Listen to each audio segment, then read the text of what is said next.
ಗಲ್ಲು ಶಿಕ್ಷೆ. ನೇಹಾ ಹಿರೇಮಠ್ ಕೊಂದ ಆರೋಪಿಗೆ ಎನ್ಕೌಂಟರ್. ನೇಹಾ ಹಿರೇಮಠ್ ಕೊಂದ ಆರೋಪಿಗೆ ಗಲ್ಲು ಶಿಕ್ಷೆ. ನೇಹಾ ಹಿರೇಮಠ್ ಕೊಂದ ಆರೋಪಿಗೆ ಗಲ್ಲು ಶಿಕ್ಷೆ. ಈ ರೀತಿಯಾದಂತಹ ಕೃತ್ಯಗಳನ್ನ ಮಾಡಿದಂತ ಎಲ್ಲ ಆರೋಪಿಗಳಿಗೆ, ಈ ರೀತಿಯ ಕೃತ್ಯಗಳನ್ನು ಮಾಡಿದಂತ ಎಲ್ಲ ಆರೋಪಿಗಳಿಗೆ.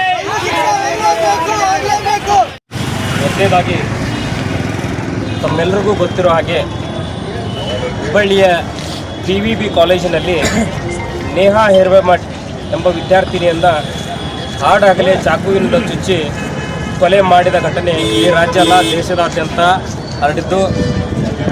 ಅದು ಒಂದು ಅವನ ಕ್ರೌರ್ಯತೆ ಎಷ್ಟು ಮೀರಿದಾನೆ ಅನ್ನೋದು ಆ ವಿಡಿಯೋದಲ್ಲಿ ಕಾಣುತ್ತೆ.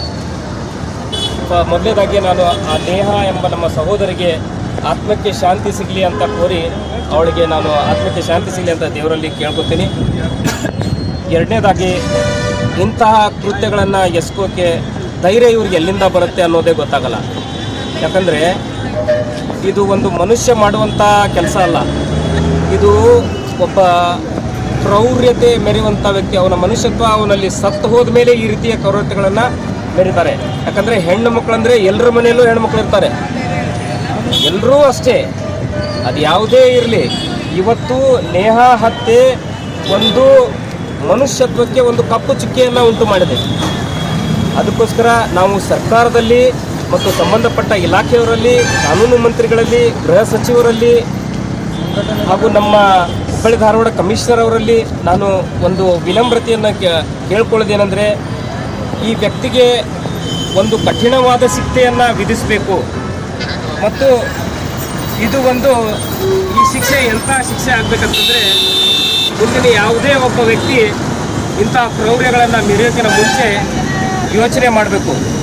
ಸೊ ಆವಾಗ ಮಾತ್ರ ನಾವು ಇಂಥ ಕ್ರೌರ್ಯತೆಗಳನ್ನು ಮಟ್ಟ ಹಾಕಲಿಕ್ಕಾಗತ್ತೆ. ಒಂದು ಸಂತೋಷದ ವಿಷಯ ಅಂದರೆ ಇದನ್ನು CIDಗೆ ಒಪ್ಪಿಸೋ ಬಗ್ಗೆ ನನಗೆ ತಿಳಿದಿದೆ ಮತ್ತು ಅದೇ ರೀತಿ ಮಾಡಿದ್ದಾರೆ. ಮತ್ತು ಈ ಹಿಂದೆ ಹೇಳಿದ ಪ್ರಕಾರ ಫಾಸ್ಟ್ ಟ್ರ್ಯಾಕ್ ಕೋರ್ಟ್ ಇಂತಹ ಕ್ರೌರ್ಯತೆಗೆ ಇಂತಹ ಇವುಗಳಿಗೆ ಫಾಸ್ಟ್ ಟ್ರ್ಯಾಕ್ ಕೋರ್ಟನ್ನು ಮಾಡಿ 90 ದಿನಗಳಲ್ಲಿ ಆ ಆರೋಪಿಗೆ ಕಠಿಣವಾದ ಶಿಕ್ಷೆಯನ್ನು ವಹಿಸುವಂಥ ಕಾನೂನನ್ನು ರೂಪಿಸಬೇಕು ಎಂಬ ಮಾತುಗಳು ಕೇಳಿಬಂದಿದ್ದು. ನಿಜವಾಗಲೂ ಇದು ಮೆಚ್ಚುವಂಥ ವಿಷಯ. ಇಂಥ ಕಾನೂನು ಬರಲೇಬೇಕು, ಇಲ್ಲವಾದರೆ ದಿನೇ ದಿನೇ ಇಂಥ ಕ್ರೌರ್ಯಗಳು ಹೆಚ್ಚುತ್ತಾ ಹೋಗುತ್ತವೆ. ಈ ಹಿಂದೆ ನಾವು ರಾಯಚೂರಿನ ದಾನಮ್ಮ ಆಗಲಿ, ಆಸಿಫ ಆಗಲಿ, ಸೌಜನ್ಯ ಆಗಲಿ, ಎಲ್ಲರ ಬಗ್ಗೆನೂ ಕೂಡ ನಾವು ಈ ರೀತಿಯ ಪ್ರತಿಭಟನೆಗಳನ್ನು ಮಾಡಿದ್ವಿ. ಆದರೆ ವಿಪರ್ಯಾಸ ಅಂದರೆ ಅದು ಪ್ರತಿಭಟನೆಯಾಗೇ ಉಳಿಯಿತು ಹೊರತು ಆರೋಪಿಗಳ ವಿರುದ್ಧ ಯಾವ ಕ್ರಮ ಕೈಗೊಂಡ್ರು ಅನ್ನೋದು ನಮ್ಗೆ ಇಲ್ಲಿವರೆಗೂ ಗೊತ್ತಾಗಲಿಲ್ಲ. ಅದಕ್ಕೋಸ್ಕರ ನಾವು ಎಲ್ಲ ಮಾನ್ಯ ಮುಖ್ಯಮಂತ್ರಿಗಳಲ್ಲಿ, ಗೃಹ ಮಂತ್ರಿಗಳಲ್ಲಿ, ಕಾನೂನು ಸಚಿವರಲ್ಲಿ, ಪೊಲೀಸ್ ಇಲಾಖೆಯವರಲ್ಲಿ ನಾವೊಂದು ವಿನಂತಿ ಇದೆ. ಒಂದೇ ವಿನಂತಿ ಏನಪ್ಪ ಅಂತಂದರೆ, ಇಂತಹ ಕೃತ್ಯಗಳನ್ನು ಯಾರೇ ಎಸಗಿರಲಿ ಆ ವ್ಯಕ್ತಿಗಳ ವಿರುದ್ಧ ಮಾನವೀಯತೆಯನ್ನು ಬಿಟ್ಟು ಅವನು ಒಬ್ಬ ಕ್ರೂರಿ ಎಂದು ಘೋಷಿಸಿ ಅವನಿಗೆ ಕಠಿಣವಾದಂಥ ಶಿಕ್ಷೆಯನ್ನು ಕೊಟ್ಟು, ಯಾವ ರೀತಿಯಾದಂಥ ಶಿಕ್ಷೆ ಕೊಡಬೇಕಂದ್ರೆ, ಈ ಸಮಾಜದಲ್ಲಿ ಬದುಕಿರುವಂಥವರು ಇಂಥ ಕ್ರೌರ್ಯಗಳನ್ನು ಮಾಡೋಕ್ಕಿಂತ ಮುಂಚೆ ತುಂಬ ಯೋಚನೆ ಮಾಡಬೇಕು. ಆ ರೀತಿಯನ್ನು ಶಿಕ್ಷೆಯನ್ನು ಶೂಟೌಟ್ ಮಾಡೋದಾಗಲಿ, ಗಲ್ಲಿಗೇರಿಸೋದಾಗಲಿ, ಅವನಿಗೆ ಈ ರೀತಿಯ ಶಿಕ್ಷೆಗಳನ್ನು ನಾವು ಕೊಡಬೇಕು ಅಂತ ನಮ್ಮೆಲ್ಲರ ಪರವಾಗಿ, ನಮ್ಮ ಜೈ ಭೀಮ್ ಅಖಿಲ ಭಾರತ ದಲಿತ ಹೋರಾಟ ಸಮಿತಿ ಧಾರವಾಡ ಜಿಲ್ಲಾ ಘಟಕದ ಪರವಾಗಿ ಹಾಗೂ ರಾಜ್ಯ ಸಮಿತಿಯ ಪರವಾಗಿ ನಾವು ಕೇಳ್ಕೊತೀವಿ.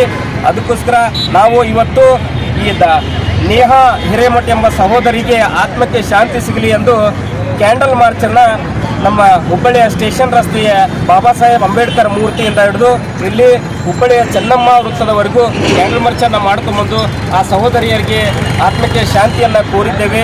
ಅದಕ್ಕಾಗಿ ತಾವೆಲ್ಲ ಸಹೋದರರು ನಮಗೆ ಸಹಕರಿಸಿದ್ದಕ್ಕಾಗಿ ಧನ್ಯವಾದಗಳು.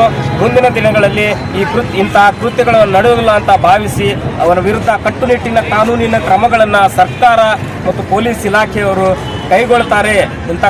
ಇಂಥ ಕೃತ್ಯಗಳನ್ನು ನಡೆಯದಾಗೆ ಪೊಲೀಸ್ ಇಲಾಖೆ ಕಟ್ಟುನಿಟ್ಟಿನ ಎಚ್ಚರಿಕೆ ವಹಿಸಿ ಮುಂದಿನ ದಿನಗಳಲ್ಲಿ ಈ ರೀತಿ ಕಾನೂನು ಕ್ರಮಗಳನ್ನು ವಹಿಸ್ತಾರೆ ಅಂತ ನಾನು ಹೇಳಕ್ಕೆ ಇಚ್ಛಪಡ್ತೀನಿ. ಧನ್ಯವಾದಗಳು.